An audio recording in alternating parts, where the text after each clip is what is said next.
It all started on a quiet Friday night. The street outside Ethan's house was asleep.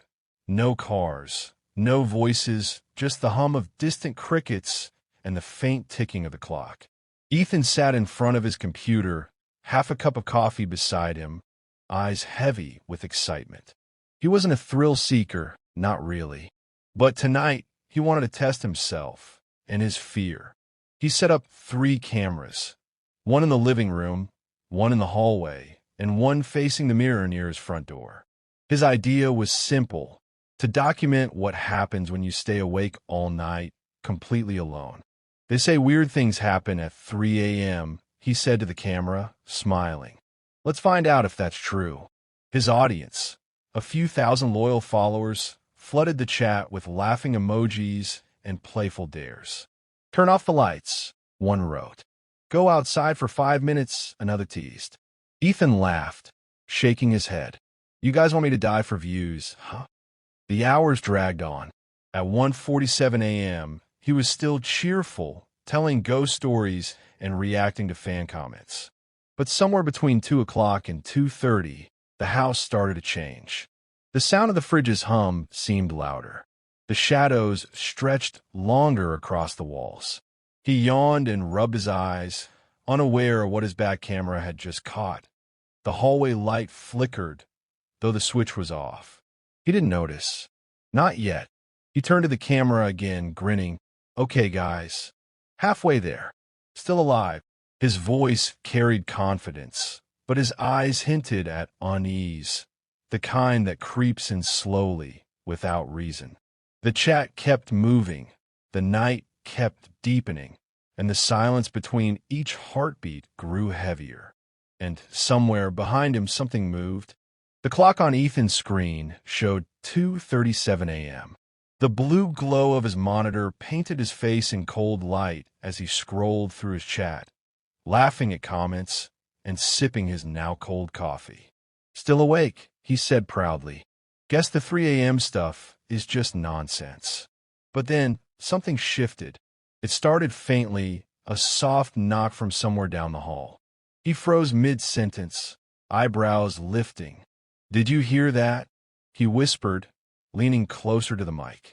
The chat exploded with emojis and nervous laughter. Probably the wind, he said, forcing a grin. Seconds later, another knock. Louder. Ethan turned his head toward the hallway, but it was empty, just a long stretch of dark leading to the mirror camera. He exhaled sharply and tried to shake it off. Old houses make weird noises, he muttered. But his audience wasn't convinced. Messages began flooding in. Bro, check your mirror. There's someone behind you. Look at the hallway. He frowned and replayed the footage on his secondary monitor. That's when he noticed it.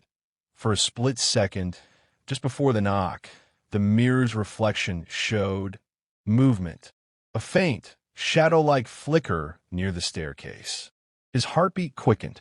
He zoomed in, trying to adjust the brightness, but the frame distorted, pixelating unnaturally. The noise returned, knock, knock, knock, 3 times. Precise. Intentional. Ethan stood up, gripping the flashlight beside him. Okay, that's not funny anymore.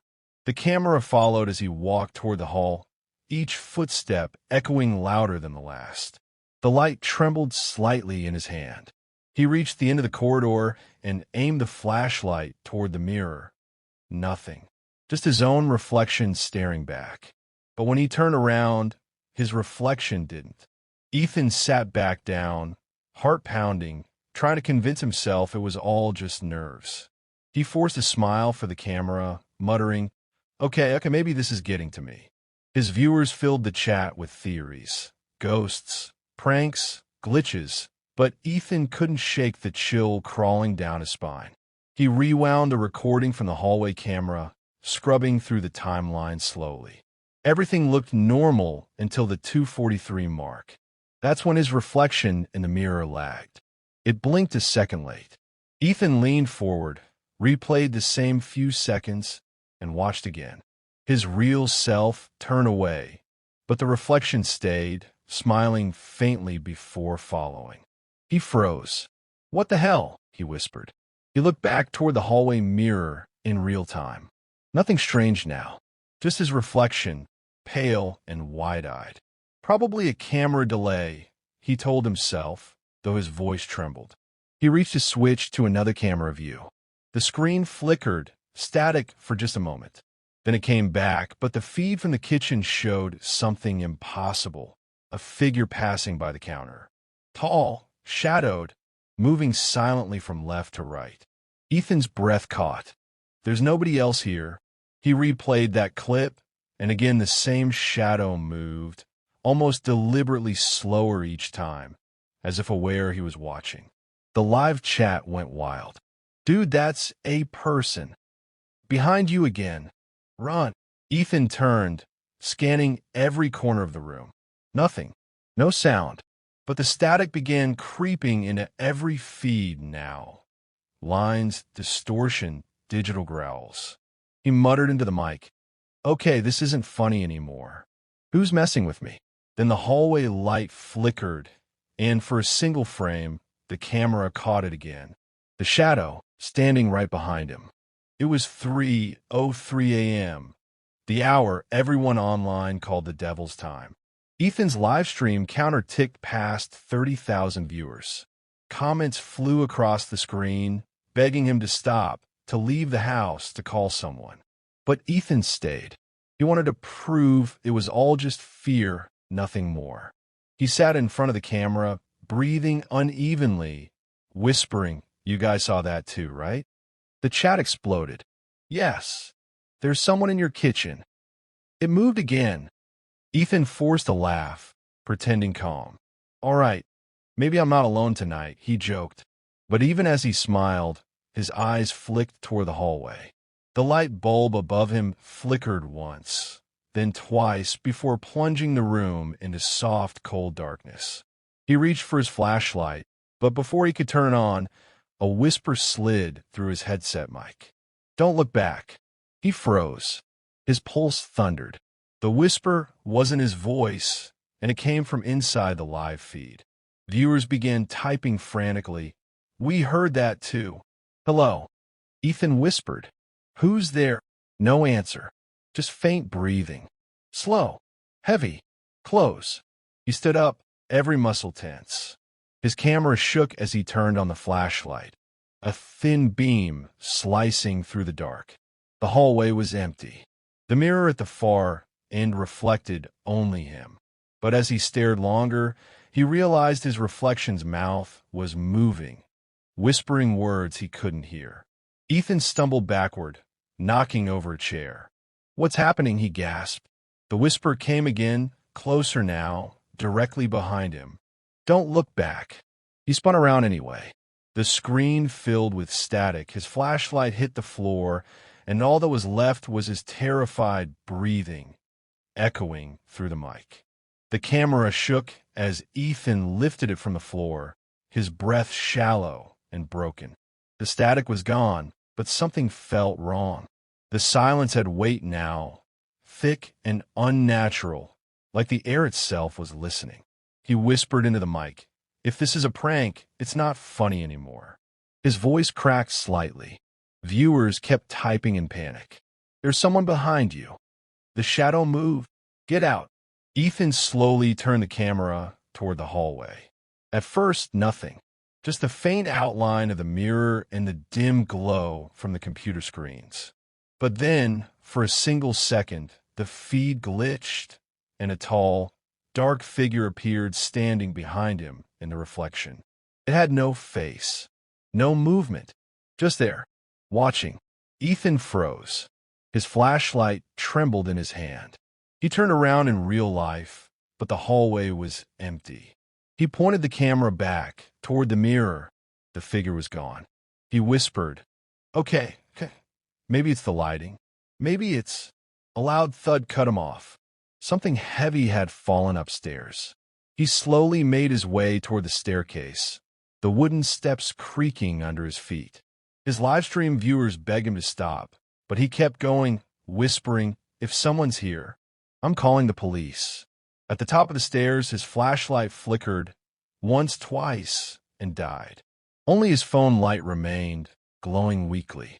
Then came a new sound, deep, low breathing from the darkness ahead. He raised the camera shakily. For a heartbeat, a shadow crossed the light, tall, human-shaped, moving unnaturally slow. "Who's there?" he shouted. No answer, only that breathing. And then a deep growl rolled from the darkness. Not human, not animal, something in between. The stream glitched again, and the screen went black. The house plunged into absolute darkness. Every bulb, every screen gone. The only light came from Ethan's phone, trembling in his hand as he tried to use it as both torch and camera. His breathing was ragged, the kind that comes when you're no longer sure what's real. Okay, calm down," he whispered, mostly to himself. But the fear in his voice told another story. In the faint glow, his reflection flickered on the phone's cracked screen. Behind him, only darkness. He switched the camera to face the hall. Nothing. Silence. Then a creak. One slow step. Then another. Someone, or something, was moving closer. He whispered to his live stream, "Guys, I think someone's inside." Thousands were still watching. Comments flooded the tiny display. "We can see it behind you. There's movement on the stairs. Ethan, get out."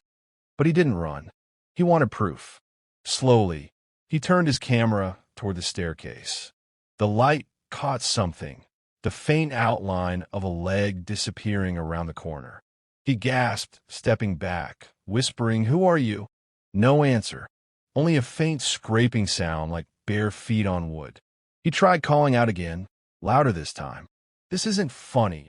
His voice echoed down the hall, and something answered, a deep, guttural sound from upstairs. Not speech, not human.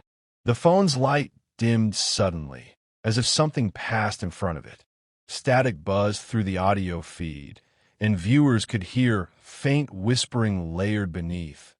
Unintelligible, but rhythmic, almost chanting. Ethan turned toward the door, but the doorknob began to twist on its own. He dropped the phone. The camera landed sideways, capturing only his feet backing away, and a tall, black silhouette stepping into frame. Then, everything went dark. Sunlight crept slowly through the curtains of Ethan's quiet house.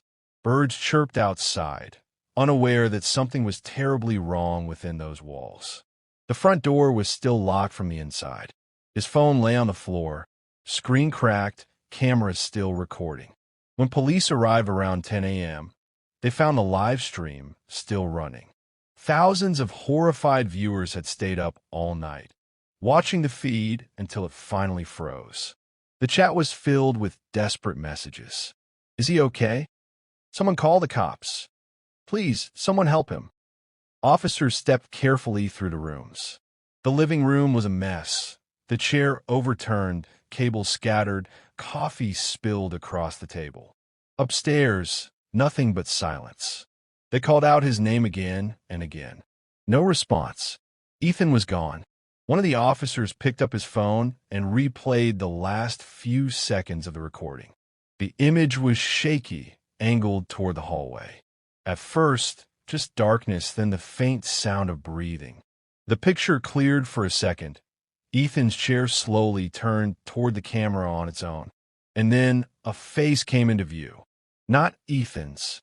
The skin was pale, stretched too thin, and the eyes, black, hollow, endless. It smiled, wide and deliberate, before the footage cut to static. The file ended there. But every few minutes, the camera flickered back on by itself, showing the same empty room. No movement, no sound. Yet each time it reactivated, the chair was slightly closer to the lens.